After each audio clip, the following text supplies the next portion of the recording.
नमस्कार दोस्तों। प्रस्तुत है मनु भंडारी जी की लिखी हुई कहानी सयानी बुआ। सब पर मानो बुआ जी का व्यक्तित्व हावी है। सारा काम वहाँ इतनी व्यवस्था से होता है जैसे सब मशीनें हो जो कायदे में बंधी बिना रुकावट अपना काम किए चली जा रही है। ठीक 5 बजे सब लोग उठ जाते, फिर 1 घंटा बाहर मैदान में टहलना, उसके बाद चाय दूध होता। उसके बाद अन्नू को पढ़ने के लिए बैठना होता। भाई साहब भी तब अखबार और ऑफिस की फाइलें आदि देखा करते। 9 बजते ही नहाना शुरू होता। जो कपड़े बुआ जी निकाल दे वही पहनने होते। फिर कायदे से आकर मेज पर बैठ जाओ और खाकर काम पर जाओ। सयानी बुआ का नाम वास्तव में ही सयानी था, या उनके सयानेपन को देखकर लोग उन्हें सयानी कहने लगे थे। सो तो मैं आज भी नहीं जानती, पर इतना अवश्य कही कि जिससे भी यह उनका नाम रखा वह नामकरण विद्या का अवश्य पारखी होगा।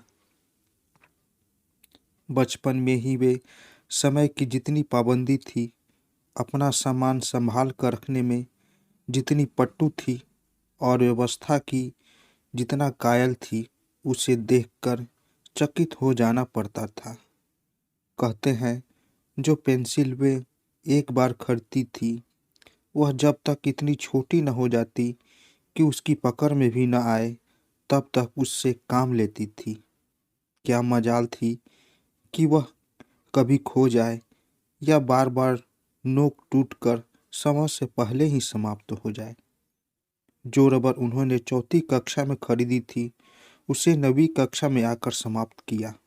उम्र के साथ साथ उनकी आवश्यकता से अधिक चतुराई भी प्रौढ़ धारण करती गई और फिर बुआ जी के जीवन में इतनी अधिक घुल मिल गई कि उसे अलग करके बुआ जी की कल्पना ही नहीं की जा सकती थी।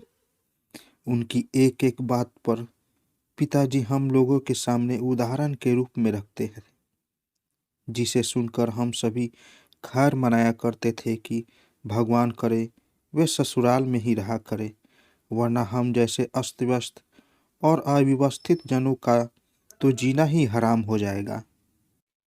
ऐसी ही सयानी बुआ के पास जाकर पढ़ने का प्रस्ताव जब मेरे सामने रखा गया तो कल्पना कीजिए मुझ पर क्या बीती होगी। मैंने साफ इनकार कर दिया कि मुझे आगे पढ़ना ही नहीं, पर पिताजी मेरी पढ़ाई के विषय में इतने सतर्क थे कि उन्होंने समझाकर, डांटकर और प्यार दुलार से मुझे राजी कर ही लिया। सच में राजी तो क्या कर लिया, समझिए अपनी इच्छा पूरी करने के लिए बाध्य कर दिया। और भगवान का नाम गुहारते गुहारते मैंने घर से विदा ली और उसके यहाँ पहुँची। उनमें संदेह नहीं कि बुआ जी ने बड़ा स्वागत किया, पर बचपन से उनकी ख्याति सुनते सुनते उनका जो रौद्र रूप मन पर छाया हुआ था, उनमें वह प्यार कहाँ, तिरोहित हो गया। मैं जान ही न पाई। हाँ, बुआ जी के पति, जिन्हें हम भाई साहब कहते थे, बहुत ही अच्छे स्वभाव के व्यक्ति थे। और सबसे अच्छा कोई घर में लगा तो उनकी 5 वर्ष की पुत्री अन्नू। घर के इस नीरस और अंतर्चालित कार्यक्रम में अपने को फिट करने में मुझे कितना कष्ट उठाना पड़ा और कितना अपने को काटना छाटना पड़ा, यह मेरा आत्ममाई ही जानता है। सबसे अधिक तरस आता था अन्नू पर। वह इस नन्ही सी उम्र में ही प्रौढ़ हो गई थी। न बच्चों का सा उल्लास, न कोई चकचकाहट। एक अज्ञात भय से वह घिरी रहती थी। घर के उस वातावरण में कुछ ही दिनों में मेरी भी सारी हंसी खुशी मारी गई। यूँ बुआ जी की गृहस्थी जमे 15 वर्ष बीत चुके थे, पर उनके घर का सारा सामान देखकर लगता था मानो सब कुछ अभी कल ही खरीदा हो। गृहस्थी जमाते समय जो कांच और चीनी के बर्तन उन्होंने खरीदे थे, आज भी ज्यों के त्यों थे, जबकि रोज उनका उपयोग होता था। वे आरे बर्तन स्वयं खड़ी होकर साफ करवाती थी। क्या मजाल, कोई एक चीज भी तोड़ दे। एक बार नौकर ने सुराही तोड़ दी थी। उस छोटे से छोकरे को उन्होंने इस कसूर पर बहुत पीटा था। तोड़ फोड़ से तो उन्हें सख्त नफरत थी। यह बात उनकी बर्दाश्त के बाहर थी। उन्हें बड़ा गर्व था अपनी इस सुव्यवस्था का। वे अक्सर भाई साहब से कहा करती थी, यदि वे इस घर में न आती तो न जाने बेचारे भाई साहब का क्या हाल होता। मैं मन ही मन कहा करती थी, और चाहे जो भी हाल हो, हम सब मिट्टी के पुतले न होकर कम से कम इंसान तो अवश्य हुए होते।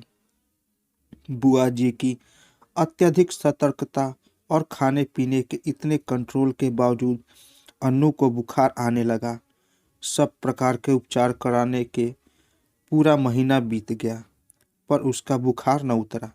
बुआ जी के परेशानी का पारा नहीं, अन्नू एकदम पीली पड़ गई। उसे देखकर मुझे लगता मानो उसके शरीर में ज्वर के कीटाणु नहीं, बुआ जी के भय के कीटाणु दौड़ रहे हैं, जो उसे ग्रस्त किए जा रहे हैं।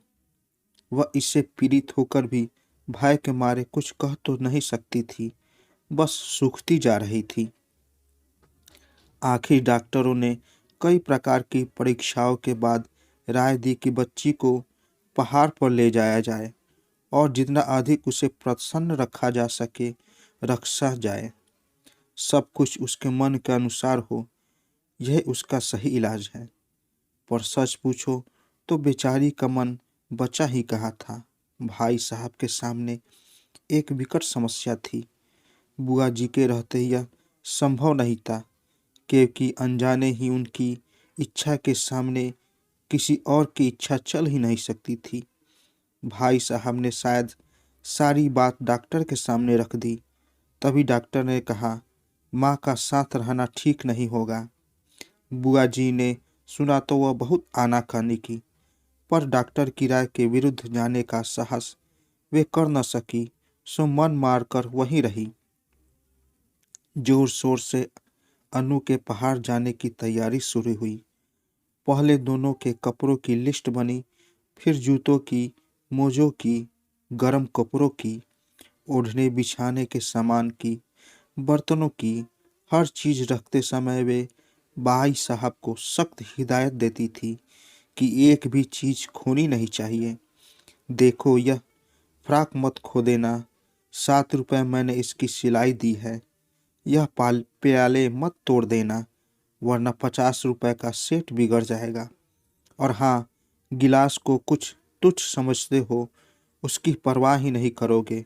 पर देखो, यह 15 बरस से मेरे पास है और कहीं खरोच तक नहीं है, तोड़ दिया तो ठीक न होगा। प्रत्येक वस्तु की हिदायत के बाद वे अन्नू पर आई। वह किस दिन किस समय क्या खाएगी उसका मीनू बना कर दिया। कब कितना घूमेगी, क्या पहनेगी, सब कुछ निश्चित कर दिया। मैं सोच रही थी कि यहाँ बैठे बैठे ही बुआ जी ने उन्हें ऐसा बांध दिया कि बेचारे अपनी इच्छा के अनुसार क्या खाक करेंगे। सब कह चुकी तो जरा आर्द्र स्वर में बोली, कुछ अपना भी ख्याल रखना, दूध फल बराबर खाते रहना। हिदायतों की इतनी लंबी सूची के बाद भी उन्हें यही कहना पड़ा, जाने तुम लोग मेरे बिना कैसे रहोगे। मेरा तो मन ही नहीं मानता। हाँ, बिना भूले रोज एक चिट्ठी डाल देना। आखिरी वह क्षण भी आ पहुंचा जब भाई साहब एक नौकर और अन्नू को लेकर चले गए। बुआ जी ने अन्नू को खूब प्यार किया, रोई भी। उनका रोना मेरे लिए नई बात थी। उसी दिन पहली बार लगा कि उनकी भयंकर कठोरता में कहीं कोमलता भी छिपी है। जब तक तांगा दिखाई देता रहा, वे उसे देखती रही। उसके बाद कुछ क्षण निर्जीव सी होकर पड़ी रही, पर दूसरे ही दिन घर से फिर वैसे ही चलने लगी।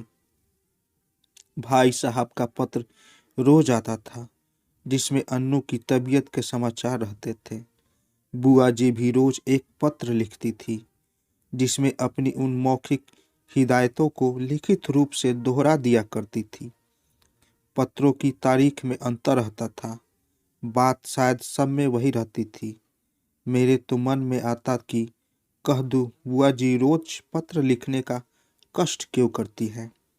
भाई साहब को लिख दीजिए कि एक पत्र पत्ते पर चिपकाकर पलंग के सामने लटका ले और रोज सवेरे उठाकर पढ़ लिया करे। पर इतना साहस था नहीं कि यह बात कह सकूं। करीब 1 महीने बाद एक दिन भाई साहब का पत्र नहीं आया, दूसरे दिन भी नहीं आया। बुआ जी बड़ी चिंतित हो उठी। उस दिन उनका मन किसी भी काम में नहीं लगा। घर की कसी कसाई व्यवस्था कुछ शिथिल मालूम होने लगी। तीसरा दिन भी निकल गया। अब तो बुआ जी की चिंता का पारा नहीं रहा। रात को वे मेरे कमरे में आकर सोई, पर सारी रात दुस्वप्न देखती रही और रोती रही, मानो उनका वर्षों से जमा हुआ नारित्व पिघल पड़ा था और अपने पूरे वेग के साथ बह रहा था। वे बार बार कहती कि उन्होंने स्वप्न में दिखता है कि भाई साहब अकेले चले आ रहे हैं, अन्नू साथ नहीं है और उनकी आंखें भी लाल हैं और वे फूट फूट कर रो भी पड़े हैं। मैं तरह तरह से उन्हें आश्वासन देती, पर सब वे तो कुछ सुन नहीं रही थी। मेरा मन भी कुछ अनु के ख्याल से, कुछ बुआ जी की यह दशा देखकर बड़ा दुखी हो रहा था। तभी नौकर ने भाई साहब का पत्र ला कर दिया। बड़ी व्यग्रता से कांपते हाथों से उन्होंने खोला और पढ़ने लगी। मैं भी सांस रोककर बुआ जी की मुंह की ओर देख रही थी कि एकाएक पत्र फेंककर सिर पीटती बुआ जी चीख कर रो पड़ी। मैं धक रह गई। आगे कुछ सोचने का साहस ही नहीं होता था। आंखों के आगे अन्नों की भोली सी नन्ही सी तस्वीर घूम गई। तो क्या अब सचमुच अन्नू इस संसार में नहीं है? यह सब कैसे हो गया? मैंने साहस करके भाई साहब का पत्र उठा लिया था। प्रिय सयानी, समझ में नहीं आता किस प्रकार तुम्हें यह पत्र लिखूं, किस मुंह से तुम्हें यह दुखद समाचार सुनाऊं। फिर भी रानी, तुम इस चोट को धैर्यपूर्वक सह लेना। जीवन में दुख की घड़ियां भी आती है और उन्हें साहसपूर्वक सहने में ही जीवन की महानता है।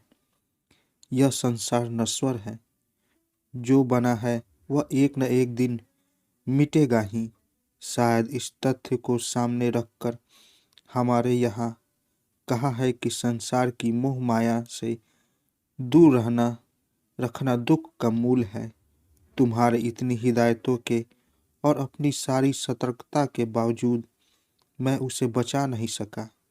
इसे अपने दुर्भाग्य के अतिरिक्त और क्या कहूँ। यह सब कुछ मेरे ही हाथों होना था।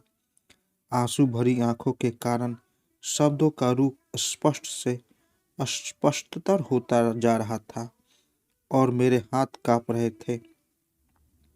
अपने जीवन में यह पहला अवसर था जब मैं इस प्रकार किसी की मृत्यु का समाचार पढ़ रही थी।